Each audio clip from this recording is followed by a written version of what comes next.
Ano ang sikreto para hindi lumayas ang mga bubuyog? Ito ang tanong na ating sasagutin sa episode na ito. Panoorin hanggang sa huli at saksihan kung papaanong nakisot si Pastor Mel malapit sa kanyang mata habang nagbibigay ng mga tips sa pag-aalaga ng mga bubuyog. Bilang ako stingless beekeeper na dumating sa akin ang sirana, ay papaano ko kaya siya aalagaan?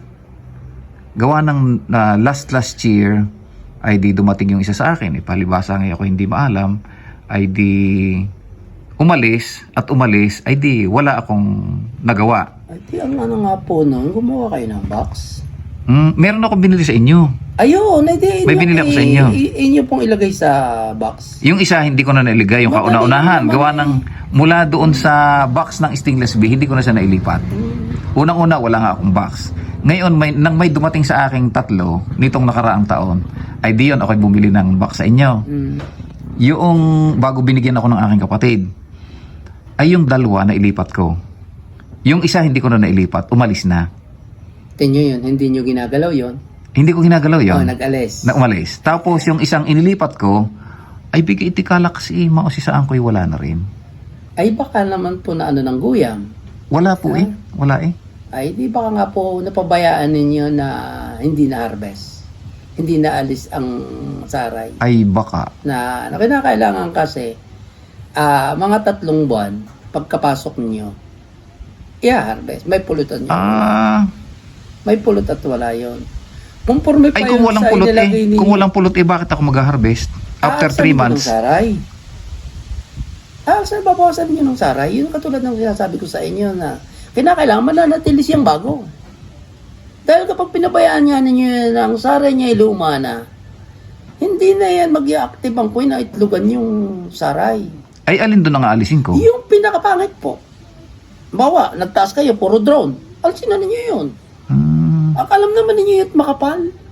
Bago yung sinasabi nyo pag maitim. At maitim. Aalisin na yun. Saray, aalisin na ngayon. Ay kung lahat na maitim, ay di buwasan lang ninyo. Babawasan lang. Tapos ilagay 3 months yun. 3 months pagkalipat sa box. Pagkalipat sa box. May pulot at wala yun.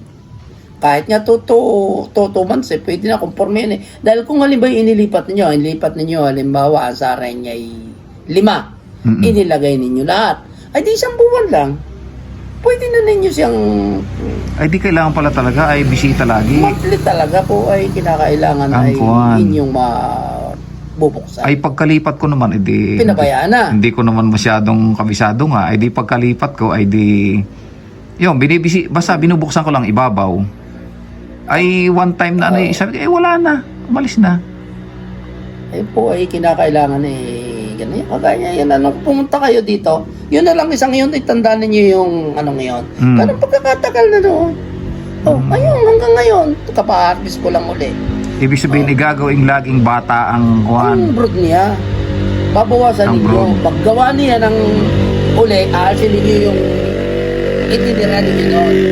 Pag nag-harvest kayo, aalsin uli ninyo yung lang, laging para manatili kung magaho, di parang 5 o 6 yung nailipat ko ngayon eh. Alin doon tatanggalin ko? Ay di pipili nga po kayo ng pangit. Una, paano nyo nalaman pangit? Walang itlog.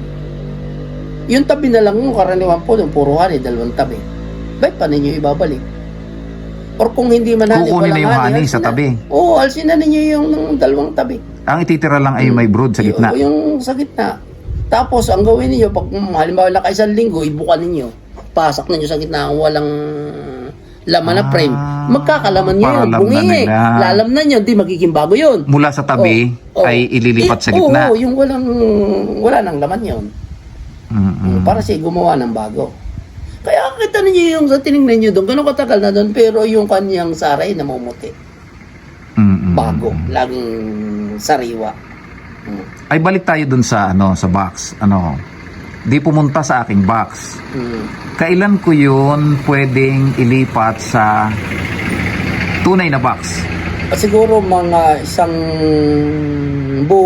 buwan po at kalahati siguro. 50 days siguro, wag naman 60, mga 50 days. 2 buwan. Less than 2 months. Yun. Dahil mga kulang 2 buwan. Kulang-kulang 2 buwan. Ayun po ay magkakasaray na ng 7. 7. 7 saray. Karaniwan yon. Sa 7 Yung kulang-kulang na 2 buwan, Oo. magpipitong saray na agad yun? Mga 7 saray po ang aabutin noon. Dahil ako'y nagsubok. Mabilis pala, ano? Ako'y nagsubok na kaya. Nag-start ako sa isa, 1 month nagiging 3. 2 months nagiging 6. 3 months pwede mong harbisin. Nag-isa lang pong brood yung dahil kung ako'y mag-ano nga na yan, karaniwan, magsisimula lang ako sa isa. Ba't hindi ako nagsisimula kagad sa madami? Eh pagka madami sinimulan mo, edi ang dalingan sasama nun. Kaya kailangan lagi siyang may bagong saray. Ibig Yun talaga sabihin, ang pag sikreto may dumating uli sa akin, sa Di- stainless B-box ko, ilipat ninyo sa dapat box. ay bago mag2 buwan, mailipat ko siya Mailipat ninyo, sa kanilang sadyang box sadyang box nila. na pangsirana. Mm. Tapos every 3 months, dapat ay haharbisan ko or babawasan ng... Hindi 3 months. Frame. Monthly Monthly, po. monthly. Buwan-buwan ay pwede ninyo siyang i-check. At kung pangit ang saray, ano ninyo, alin nga, pangit yung hindi na iniitlogan. Alam naman ninyo yun eh. Yung pinakahuli, lagi ang Kahit yun nasa tatanggalin. gitna at puro lalaki, pwede ninyong alisin. yung drone, alisin na. Oo, alisin ako yun. Yung drone talaga, alis ko yun ng alis. Kaya nga monthly naalis ko na yun. Hindi Dapat ko na- pala ay nabibisita monthly. Yung tayo yun, tinignan natin doon kanina. Yun wala pang drone ng aking harbisen, pero ngayon, meron na. Meron na. Kasi nag-ano na yun ay nagsisimula ng gumawa ng queen. Ay di tamang-tama din pala na aking mabisita. Hindi naman masamang alisin ko yung nasa gitna. Yun ang bawasin ko. Abi, kung yun po ang pangit Pero pag maganda, hindi dapat Kung alisin. ka maganda, pag may mga uhod, check ninyo, may uhod bang baloktot. Yung mga itlog na, kung ganun ang itlog, okay pa yon. Ang masama lang talaga yung wala ng itlog. Tapos maiitim na talaga yung lumang-luma na. Kaya nga kahit matatagal na yung laywang ko, merong ang saray ay dadalwa tatatlo kagaya na siguro mga tatatlo ganun katagal na yan. Kasi bagong harvest lang. Pag sinakagawa ng ay di saka ko saka ko uli aalsin yung 3 ngayong tira pag inarbis ko. Pag harvest ng monthly, ibig sabihin buong taon yun, January hanggang December? Ang ganito po talaga ang gawa ko. Kung maaari buwan-buwan ay Huwag lang maulan? binabawasan ko. Huwag lang Kahit maulan? po maulan. Basta buwan-buwan yan. Hindi masamang pagka maulan? Hindi po. Hindi. Bakit kung sasama diyan ay hindi naman ninyo kukunin yung lahat. Ang kukunin niyo kumbaga sa laang.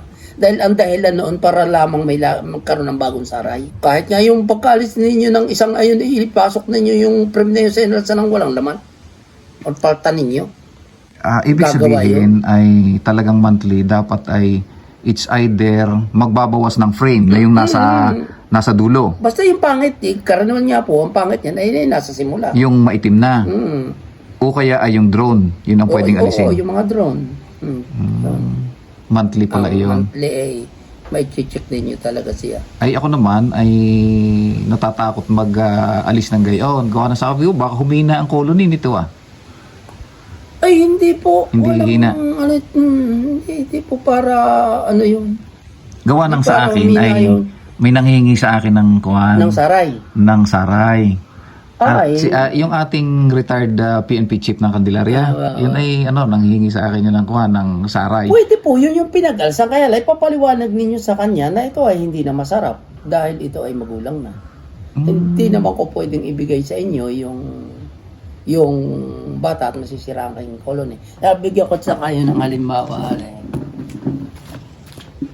Ay pero yun daw natatandaan niya sa tatay niya Kinakain talaga yan. pinipigaan nila doon yun, nilalagyan ng pulot. Napakasustansya daw noon. Oo. Yan. Ay, yung mga yan. Ayun yung maitim na? Yan yung ay sinasabi maitim. niya Inalis maitim ko na? na ho yan. Ito yung tinanggal Yan. nila. Ngayon, kaya ako inilagay diyan, may mga uhod siya na magiging base. Para mamature. Oh, yan. Pag At yan po ma-develop. ay naging, nawala na akong itlog na nakikita, pwede ko nang tanggalin uli yan. Kasi ang magyayari niyan kapag hindi ninyo tinanggal, yan ay lalagyan nila ng pulot, di yan magpupulot. Wala kayong makukuha doon sa natural niya.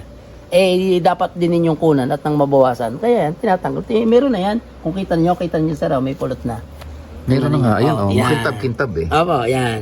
may mga pulot. Nilalagyan po yan nila ng pulot. Ibig sabihin, pag na-mature na yung itlog diyan, pulot na ipapalit nila. Oo. Ayan naman, kahit ginagawa ng pulot, pag inaakala kong pwede ko na yung tanggalin para siya gumawa doon sa loob. Dahil kapag kaya na nandyan, hindi maggagawa sa loob. Lakas niya. Tingnan nyo, saray niya at tandaan niya na mumuti. At pansin pa rin ninyo, tatatlo siguro ang saray niya. Ito, wala ito.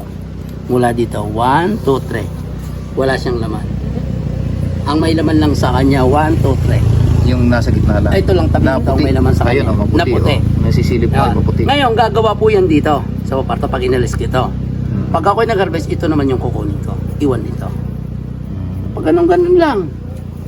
So, pag nag-harvest, hindi lahat hina-harvest Hindi lahat, huwag ninyong lahat. sa isang kwan lang, sa isang Kinakailangan, kung pipili lang kayo ng 3 magagandang pulot, doon lang yun lang ha-harvest. ang kukunin ninyo. Kahit yung 3 yun, kung puti pa o maganda pa sa tingin ninyo, pwede ninyong ibalik. Pero sa susunod, tanggalin na ninyo. Para maging bata ang saray. Bagong bata ang saray. Yun ang isa itinatagal ng kulon niya. Ay, tingnan yung kahon yun, halos wasak na. O, nananatili pa diyan. Nung pupunta kayo diyan, nandiyan na yan. Sa ilalim sila nasuot, oh. Ay, kasi po ay sira na eh. Butas na po ito eh. Oh. Butas na Dahil ilalim. kato ay oh. Ay, dusot oh. Doon na sila nadaan. Ayos lang ang bagang mga sting. Nasa Ay, ano ko, naalis ko Ano, na po. wala Wala na. pong kwenta yan. Ayos lang po yan. Ayos lang ang mga sting. Maesting. Pampahaba daw ng buhay yan eh. Ito lahat sa noong, nakunan ko ng 12 kilo. Lahat yan nabawasan ko. Pero hindi ko sinaid. Yun ang kaya pag... 3 frames lamang ang kinukuhanan ninyo. 3 lamang po. O, 3, 4 Tatlo. yan. 3, 4 yung CIP ito. Kaya pag tinignan natin bawarin sa gaya natin.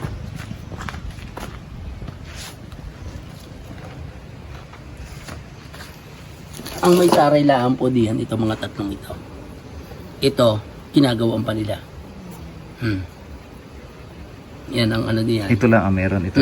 Itong may puting ito. Oo po, itong may puting ito. yung sarado. Pero Yan ang ito meron pong ng saray. ito, yan, ginagawan pa nila yan. Ito wala itong walang saray ito. Oh, ngayon pagka yan ay mga isang nagawa na uli ito, pagka yun ay kumuha, ito naman ang kukunin ninyo. Kahit tanggalin na uli ninyo. Pag nagkalaman are, dito naman ha-harvest sa yan, bandang ito. harvest na ninyo yan. At yung pag hinarvest ninyo, kahit kunin na ninyo yung lahat, huwag na ninyong ilagay pa sa frame. Ay di kay ang frame niyan ay merong brood na kasama. Yun na nga po ang aalisin ninyo. Kasama yung Kasama ang brood Oo, sa pagtatanggal. Totally alis talaga. Isang frame ang Yan, aalisin. nangyari na po. Yan, oh. Kinagat na kayo sa ano. Namata na. Tatanggalin talaga yun lahat. Ay di mamaga ang inyong kanyan. Hindi po. Hindi na po ako pinapaganihan. Hindi na natalab sa inyong Wala kuwan. na yung pantalaan kumbaga na parang agat ng lamok. Ay, pati ako, hindi po ako gumagamit ng smoke pag nag-harvest. Talagang hindi. Dahil nung una nagamit ako, pero nung masubukan ko na hindi gumamit, ay mas tumatagal yung aking kolonya kaysa sa inuusukan. Mas siya. Karaniwan kasi pag naano ng usok, ayaw ng ng queen, ayaw itlugan. Eh pag hindi na usukan, saka ikaw mga yan ang usukan, ay di kayo supukit ang aabutin mo. Ay napansin ko rin na nung pag inuusukan ko sila, lalo sila nagkakagulo. Ay ba yun, magkakagulo Lalo talaga eh. yun.